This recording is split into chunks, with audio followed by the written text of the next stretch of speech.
Hello and welcome back to the Better Human podcast, a podcast about making humans better humans and demystifying the world of relationships, communication, and entrepreneurship for your better life.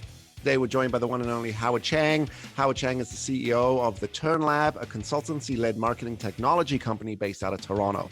Howard has been an entrepreneur since his university days, launching half a dozen successful startups over his career.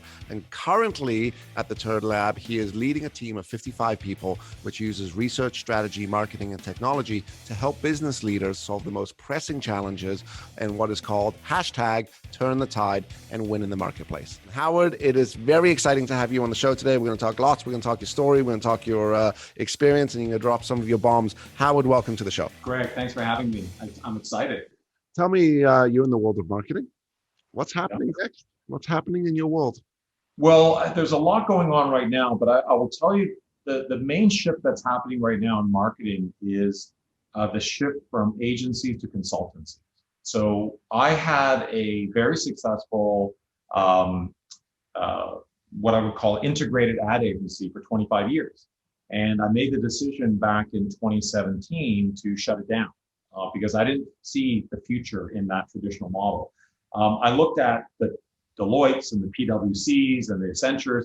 They were the ones that were getting all the attention of the C-suite with companies because they were bringing research, insight, strategy, things that ad agencies used to do a little bit of, but were now being pushed into the corner. So one of the reasons why we started the Turn Lab was kind of an experiment. Like, could we combine some of the great things an advertising agency can do, some great thing a consultancy can do, and then also put in a huge dose of technology? So we're 3 years in now and it seems to be successful. We started out with a handful of people and now we're 55. We got big global brands wanting to work with us now because we're able to kind of take a hypothesis and go through testing, building a strategy, execution, technology, and be able to see how it all pulls together, as opposed to this company does one thing, this company does another thing. So we're just an experiment. That's why we're called the Turn Lab, right? And we've had some interest from a number of big companies to buy us recently because they're seeing the success. So for us, it's also about making sure that we keep our powder dry and keep the experiment going and not sell out too early. Do you think you would have been able to have the success that you have today if you hadn't gone through that experience, which you might have had resilience to, but you dropped a couple other things there where you said, but this experience also opened me up to being vulnerable and open and demonstrating humility. Are those important aspects for, I think, one, your mental health today, and two, for your success today? Yeah, I think from a mental health point of view, it has paid a lot of dividends. I think from a business point of view, it's also paid a lot of dividends. I think for most people in business, and particularly entrepreneurs, it is a process of continual learning.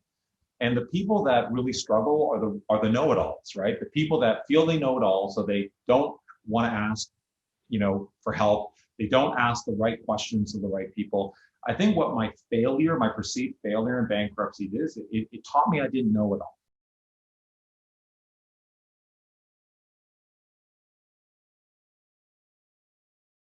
What advice would you give someone that says, you know what, I'm not really good at learning things, or I'm not sure if I can learn that, or you know what, I don't want to make a decision until I've learned it and I'm a complete perfectionist and expert at that to then execute? What advice would you give them? Well, the first thing is don't let perfection be the enemy of good. And I've certainly learned that. I know a lot of people that suffer from analysis paralysis and they actually don't do anything because they only want to do perfectly, and there's no such thing, right?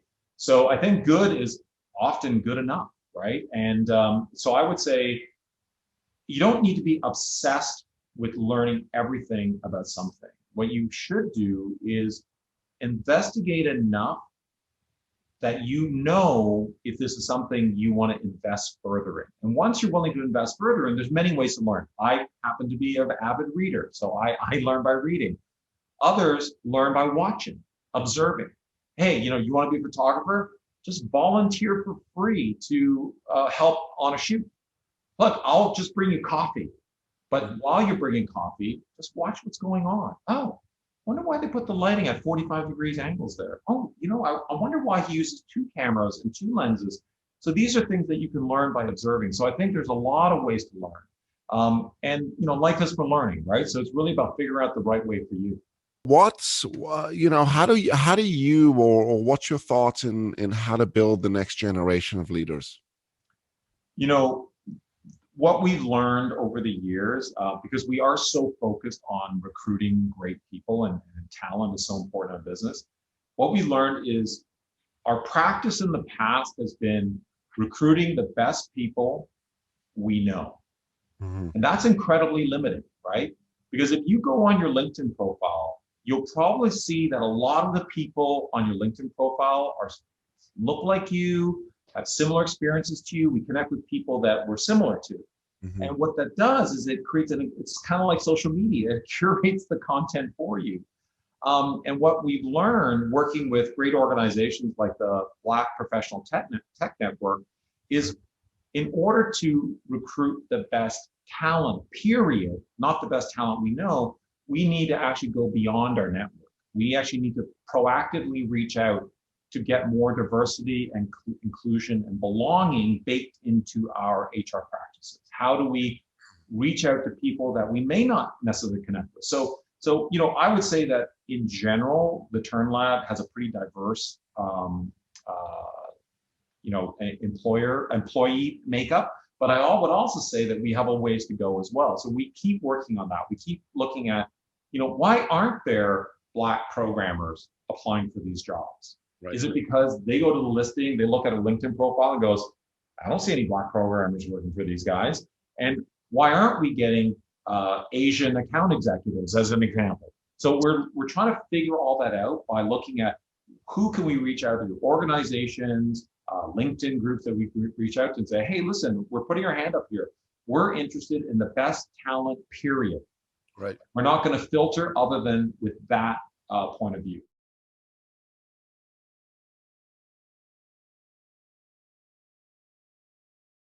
I think the secret of success is keep showing up, right? Like I know a lot of very successful people who by their own admission are not the smartest people in the room, but they have a decent idea, they have a decent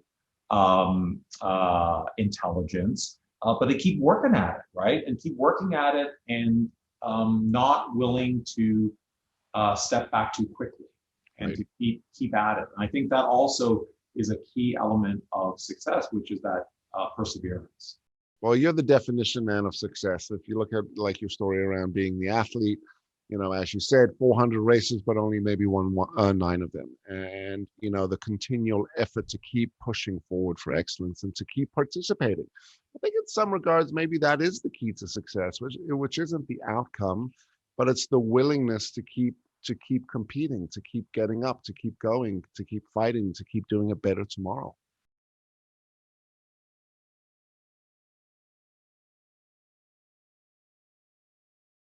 Hey, I'm Greg Witz. Thanks so much for coming and checking out the video. If you like that video, you're going to love the next one. So I'd highly suggest that you click this video over here. And don't forget to subscribe and share.